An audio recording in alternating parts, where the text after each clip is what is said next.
Osama bin Laden. He is right. We must kill Osama bin Laden. He has no right to walk this earth. There is no forgiveness for a man who did what he did.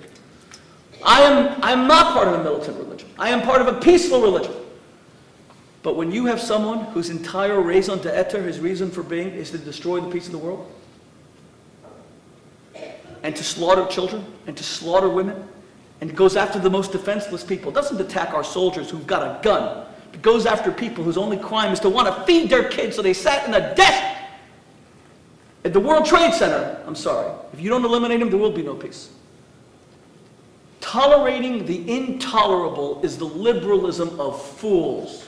And I have no tolerance for Osama bin Laden. He cannot enrich me. I can learn nothing from him. He represents hatred, war, murder, and death. And there is a time to fight. There is a time to fight. King Solomon said it clearly. There's a time to love, there's a time to fight. Time to hate. There are things that have invited hatred. In conclusion, any of my Christian brothers and sisters, and this is what I'll put to you, Doug, as we go to a sort of discussion part of this. Any Christian who can tell me they love Hitler, I believe has really sinned against God.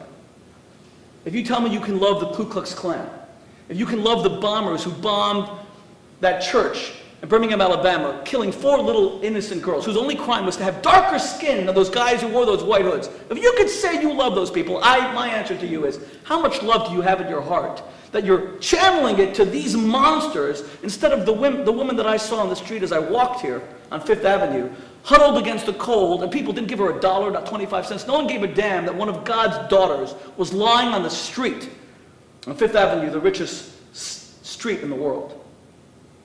Save your love for her. Thank you. Thank you, Rabbi Boteach. Dr. Jacoby, before you answer, I just would like to bring to the attention of both of you one point, and it's mainly a question. Do we consider a religion to be a violent religion based on its scriptures or based on its practice? Because if we analyze the 3 religions, and here Shabir Ally is not here, so I'm going to give him 2 minutes. Being born in an Arab country in Lebanon, speaking Arabic and knowing part of the Quran, so I could present a bit of it to be fair and just to Islam. Take, for example, Judaism. Judaism, you mentioned very well that with the Canaanites, there was 14 years of conquest of the land of Israel where there was violence. So compare a 14 years of violence versus a 3,300 years of peaceful coexistence. Take Christianity, that's Judaism. Take Christianity, for example. Out of 2008 years, you mentioned very well that the first 3 centuries were quite peaceful. And then the rest, up until really this century, was a violent existence of Christianity. So you talk about 300 years of peace and tolerance, if you will, or non-violence, versus 1,700 years of violence. Because as Rabbi Boteach mentioned, the Holocaust, even though it was, if not condemned, but it was maybe condoned by the Pope at that time, but also it was probably inspired after 1,400 years of Christian anti-Semitism. And so you're dealing with 300 years of peaceful coexistence versus 1,700 years of violence. Take Islam, for example. Now, Islam to us today happens to be, or appears to be, a very violent religion. But if you take their total existence of 1,300 years, the first 150 years were quite violent as they did the conquest of North Africa and Spain. But yet, from then until pretty much this past century, it was more or less a quite peaceful coexistent religion. It was a very tolerant religion, and yes, they imposed the Dhimmis as a second-class citizen to the non-Muslim, but more or less was kind of a peaceful coexistence religion. Versus again 150 years at the beginning and maybe 100 years of this year. So out of 1,300 years, you have 250 years of violent Islam. And you have 1,050 years of non-violent. Yes, there is an exception with the Almohads at the beginning of the 13th century, which is a violent, fanatical movement in Islam, but that was short-lived. And the rest with the Caliphate was pretty much kind of a peaceful existence. So where do you draw the line? What do you consider a religion violent? Based on its scriptures or on its practice? And whatever how many years or centuries of experience? Yeah. I think we have to make a distinction. And as I said in my opening, there's a difference between the scriptures and the way that things are played out. If we're going to look at and I didn't realize we were going to talk about Islam tonight, but I'm prepared. But when a Muslim, most Muslims are men and women of peace, but when a Muslim engages in actions of violence, there is precedent in the Muslim scriptures for that.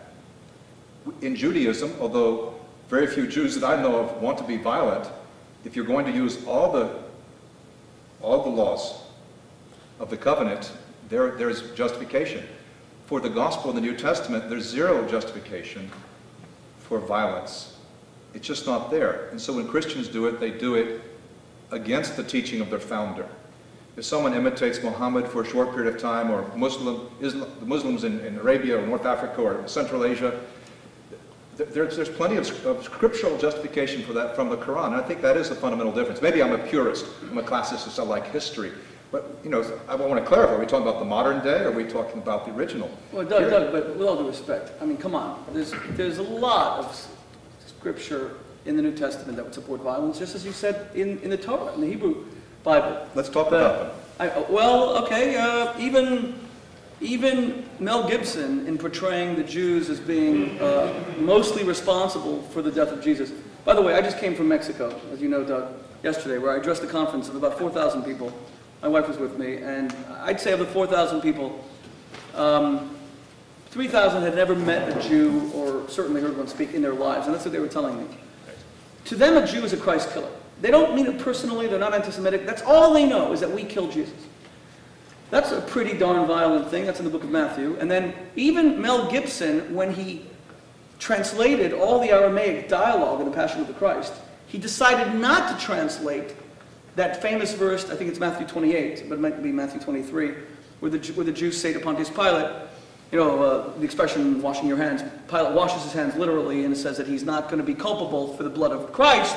And then the Jews say, let it be upon us and our children. Come on, it doesn't get more violent than that. Let his blood, we Jews are accepting collective responsibility for the murder of God. Now, I have not heard a lot of accusations against any people that get worse than killing God. That's a biggie.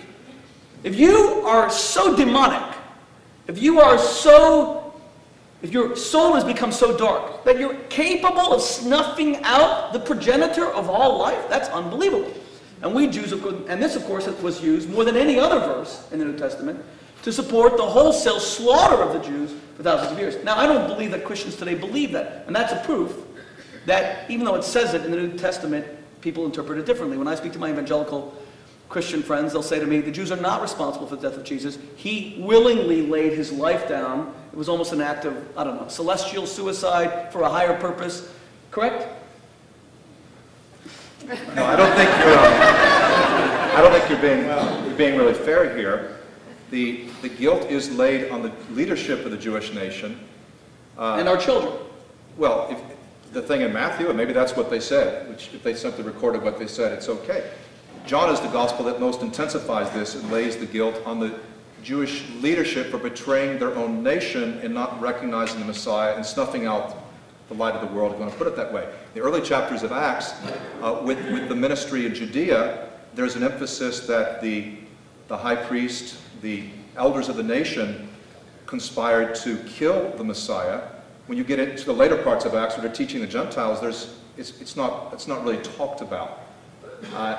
So I don't really think that anti-Semitism can be justified by appealing to Matthew, Mark, Luke, or even John. Now, if critiquing the high priest and his little system there in Jerusalem is anti-Semitic, then okay, it's anti-Semitic. But I think that we're not really using it in the right way. It would be as if you had something to say against some senator of the United States, well, therefore you're anti-American. No, you're anti-one idea part of it. It's not really fair. Wait, just a moment.